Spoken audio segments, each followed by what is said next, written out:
An auditorium has 15 seats in the first row and 2 additional seats in each successive row. How many seats are in the last row if there are 20 rows? And how many seats are in the auditorium?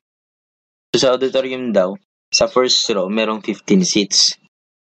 And sa susunod, magdagdag ka ng 2 upuan. So, ilan na yun? So, 17 na yun. And then sa susunod, dagdagan mo ulit ng 2. So, una, 15. Then sa pangalawa, 17 kasi nag-add ka ng 2. Sa pangatlo, plus 2 ulit, so 19 na yan. And so on. So 20 rows daw meron. So ilan kaya yung upuan sa pinakadulo? So hanapin natin yung nth term. So hanapin natin yung 20th term. Anong klaseng sequence to? So ito ay arithmetic sequence kasi nag-add tayo ng 2 para makuha yung susunod term.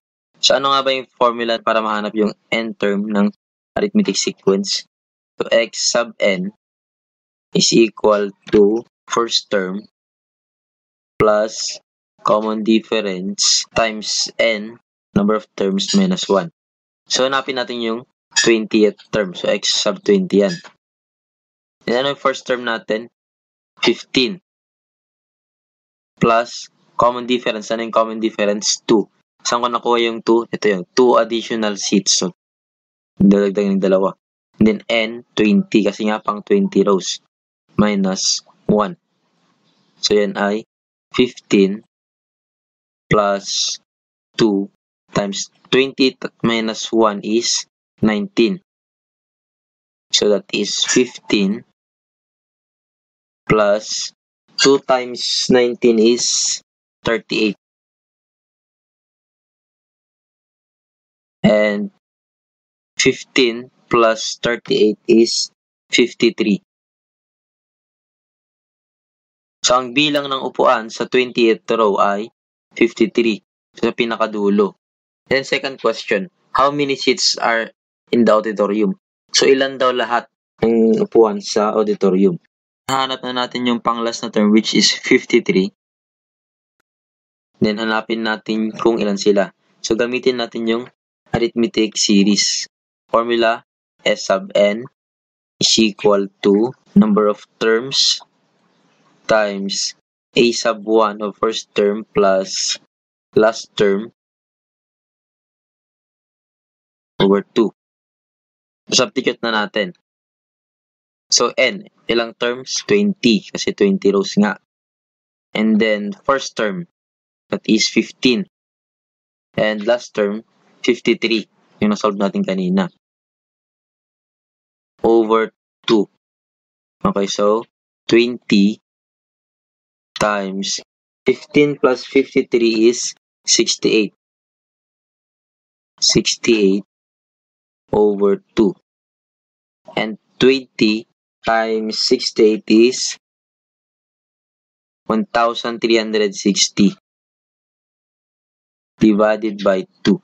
1,360 divided by 2, yan ay 680.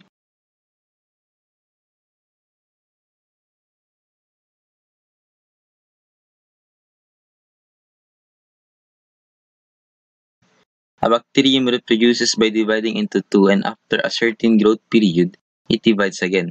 If the bacteria divides into 2 every 20 minutes, how many bacteria will there after 3 hours? Yung bacteria daw, nagdi-divide sa dalawa every 20 minutes. So yung isa, so isang bacteria, o bacterium, after 20 minutes, may dalawa na sila. And then yung dalawang bacterium na yan, magiging 4. So, ilan na sila after 3 hours? Ilan 20 minutes ba meron sa 3 hours? So, in 3 hours, gawin muna nating minutes. Convert mo natin sa minutes. So, ilang minutes ba meron sa isang oras? So, meron tayong 60 minutes sa isang oras. So, 3 times 60 is 180. Okay, sa 180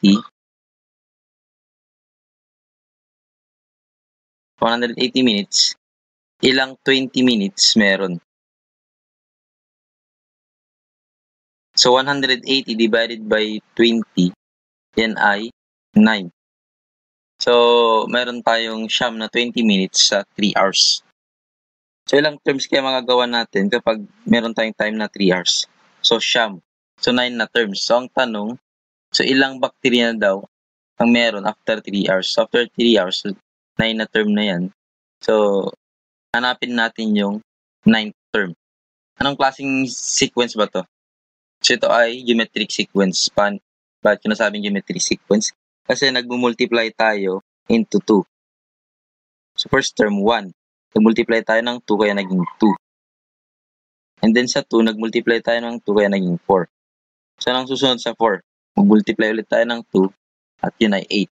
So, ano ulit yung formula ng geometric sequence? So, ang formula ay x sub n is equal to the first term times the common ratio raised to number of terms minus 1. Masasubstitute na natin. X sub n or x sub n kasi nga 9th term. And first term natin 1.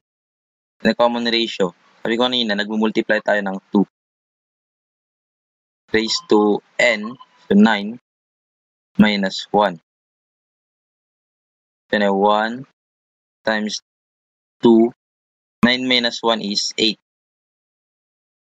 And 2 raised to 8 is 256. 256 times 1 is 256 pa rin. So, after 3 hours, meron na tayong 256 na bacteria.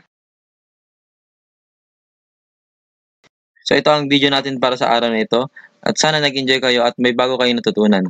At huwag kakalimutang mag-like, mag-share, at mag-subscribe at pinutin na rin ang notification bell para updated kayo sa mga bagong video.